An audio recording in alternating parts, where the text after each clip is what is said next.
తెలంగాణలో మళ్ళీ టీడీపీ దుకాణం తెరిచేందుకు ఎత్తులు. బీజేపీ జనసేనతో కలిసి కూటమి ఏర్పాటుగా ప్రయత్నం. నమూనా పరీక్షగా మున్సిపల్ ఎన్నికల్లో జనసేన ఎంట్రీ. మంచి ఫలితాలు వస్తే అసెంబ్లీ ఎన్నికల్లో కూటమిగా పోటీ. రేవంత్ రెడ్డి జెండా గద్దెల వ్యాఖ్యలు గురువు కోసమేనా? తెలంగాణలో మళ్ళీ జెండా పాతేందుకు ఆంధ్ర నాయకులు కుట్రలు మొదలుపెట్టారు. ఉద్యమ సమయంలో ఒకటిగా ఉండి పోరాడిన స్ఫూర్తిని ముక్కలు చెక్కలు చేసి మళ్ళీ రాజకీయ తెరగ్రేటం చేసేందుకు కొత్త భాగోతం మొదలుపెట్టారు. సాధ్యమైనంత వేగంగా రాష్ట్రంలో రాజకీయంగా పట్టు సాధించి మళ్ళీ మన నీళ్లు నిధులు పట్టుకపోయేందుకు పన్నాగం పన్నుతున్నారా? నాడు నేడు తెలంగాణ సబ్బండ వర్గాలకు ప్రతిబింబంగా బీఆర్ఎస్ పార్టీని ఒంటరి చేస్తే తప్ప తమ పప్పులు ఉడకవనే ఓ నిజాన్ని కనిపెట్టారంటే నిజమని చెప్పాలి. ఇప్పుడు తెలంగాణ నాయకత్వం, తెలంగాణ కోసం శ్రమించే తెలంగాణ నాయకత్వం అధికారంలో లేదు కాబట్టి ఇక ఇప్పుడే ఆంధ్ర నాయకులు వాళ్ళ కుట్రలను తెలంగాణలో పరచాలని చూస్తున్నారు. ఇక్కడ మనము రెండు విషయాలను అర్థం చేసుకోవాలి దయచేసి. మొన్న పవన్ కళ్యాణ్ కొండగట్టు అంజన్న దగ్గరికి వచ్చి మొక్కులు సమర్పించి 36 కోట్ల రూపాయలను మేము తిరుమల తిరుపతి దేవస్థానం నుండి కొండగట్టు అంజన్నకు ఆ ఆలయ అభివృద్ధి కోసం ఇచ్చిపోతున్నాం అంటాను. నీ పైసలు కాదు, నీ తాత పైసలు కాదు, లేకపోతే నీ జనసేన పార్టీకి సంబంధించిన ఫండ్ ఇచ్చిపోలేదు నువ్వు.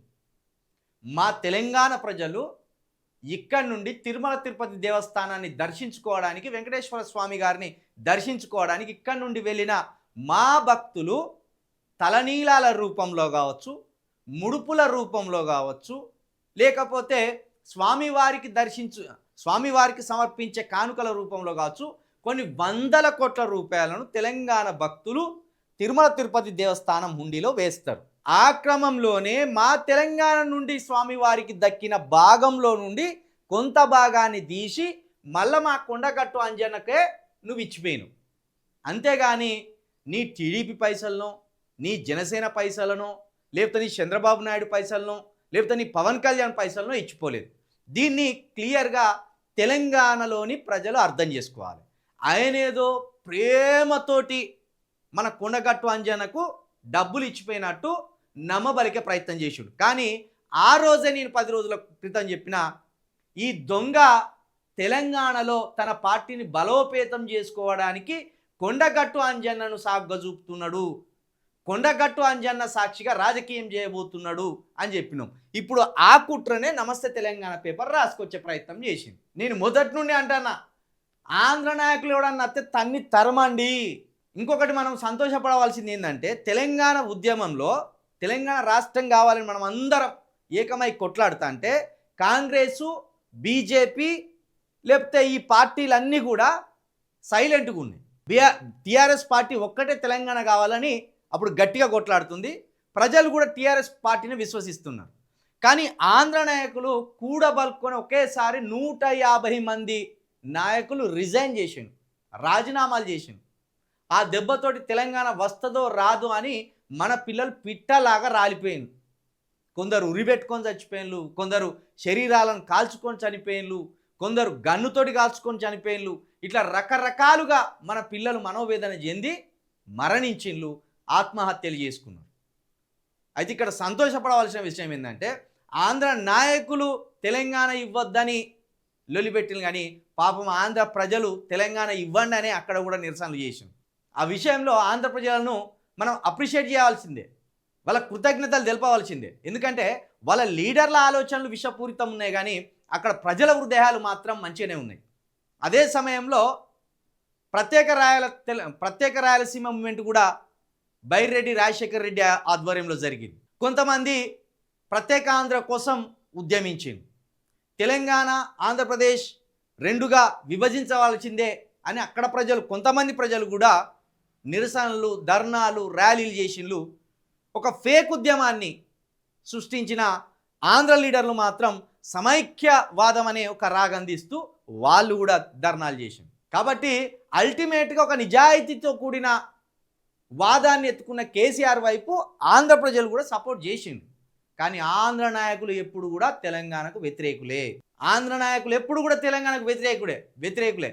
ఇప్పుడు జగన్మోహన్ రెడ్డి గారు మన తెలంగాణలో రాజకీయం నాకు అవసరం లేదు, ఆంధ్రప్రదేశ్లోనే నేను చూసుకుంటా అని చెప్పడం సంతోషం. చంద్రబాబు మాత్రం అట్లా అంటలేడు. తెలంగాణలో మళ్ళీ వెళ్ళి పెడతా నేను. రాజశేఖర్ రెడ్డి అంటే పడి సత్తది ఇక్కడ ప్రజలు, అంత ఇష్టం రాజశేఖర్ రెడ్డి అంటే చాలామందికి ఇష్టం. అట్లాంటిదే సంపుకొని జగన్ రెడ్డి గారు నేను నా రాష్ట్రంలోనే రాజకీయం చేసుకుంటా అని ఆయన ఒక పెద్ద మనసుతోటి కావచ్చు, ఒక మంచి ఆలోచనతోటి కావచ్చు, రెండు కళ్ళ సిద్ధాంతం ఎందుకు నాకు, ఆంధ్ర రాష్ట్రాన్ని పరిపాలించి ఆంధ్ర ప్రజల్ని బాగు చేస్తే బాగుంటుంది కానీ అని ఆయన అక్కడికే పరిమితమైండు. కానీ ఈ దుర్మార్గుడు చంద్రబాబు నాయుడు, ఈ దుర్మార్గుడు పవన్ కళ్యాణ్ ఎప్పుడెప్పుడు తెలంగాణను చెరబడతామని కుట్రలు పన్నుతున్నారు. ఈ కుట్రలను మనం అర్థం చేసుకోవాలి. వచ్చేసరికి చూడండి మీరు, ఒక రోత పొత్తులు, ఒక రోత ఆలోచనలకు కాంగ్రెస్ పార్టీ శ్రీకారం చుట్టబోతున్నది. ఒకవైపు బీజేపీకి కాంగ్రెస్కు రెండు భిన్నమైన ధృవాలు, రెండు రాజకీయపరమైన శత్రువులు కాంగ్రెసు బీజేపీ. కానీ ఇక్కడ రేవంత్ రెడ్డి గారు అటు కాంగ్రెస్లో ఉంటూనే ఇటు బీజేపీతో స్నేహం చేస్తాడు. ఇటు కాంగ్రెస్ ముఖ్యమంత్రిగా ఉంటూనే టీడీపీ ముఖ్యమంత్రిగా మాట్లాడే ప్రయత్నం చేస్తాడు. దీన్ని తెలంగాణ ప్రజలు గమనించాలి. కాబట్టి వచ్చేసరికి తెలంగాణలో బీజేపీ, టీడీపీ, కాంగ్రెసు, ఈ సిపిఐ, సిపిఎం ఇవన్నీ ఒకటే పొత్తు పెట్టుకొని ఒక కంపరమైన ఒక రోత పొత్తుతోటి ప్రజలను వంచే ప్రయత్నానికి చేస్తారు. కాబట్టి దీన్ని అర్థం చేసుకోవాలి. తెలంగాణ నాయకత్వం ఇప్పుడు తెలంగాణలో లేదు అధికారంలో అని ఎప్పుడైతే రేవంత్ రెడ్డి గారు పసిగట్టిన్లో ఇలాంటి వికృతమైన పొత్తులకు, ఇలాంటి వికృతమైన ఆలోచనలకు, ఇలాంటి విపరీతమైన ధోరణికి కూడా ఆయన ఆలోచన చేస్తున్నాడు. అందులో భాగంగానే మున్సిపల్ ఎన్నికల్లో జనసేనని ట్రయల్స్ కింద ఇక్కడ ఎన్నికల్లో పోటీ చేపించి, ఒకవేళ జనసేన ఒకటో రెండో మున్సిపల్ స్థానాలు గెలుచుకుంటే వెంటనే టీడీపీ అదేవిధంగా జనసేన పొత్తు ఇక్కడ అంకురార్పణ జరుగుతుంది. ఆ తర్వాత రెండింటితోటి కాంగ్రెస్ కూడా ఇక్కడ పొత్తుకు వచ్చే అవకాశం ఉంటుంది. కాబట్టి దయచేసి తెలంగాణలో యువత కావచ్చు, ప్రజలు కావచ్చు, జనసేనను, టీడీపీని, కాంగ్రెస్ను వాతలు పెట్టాలి.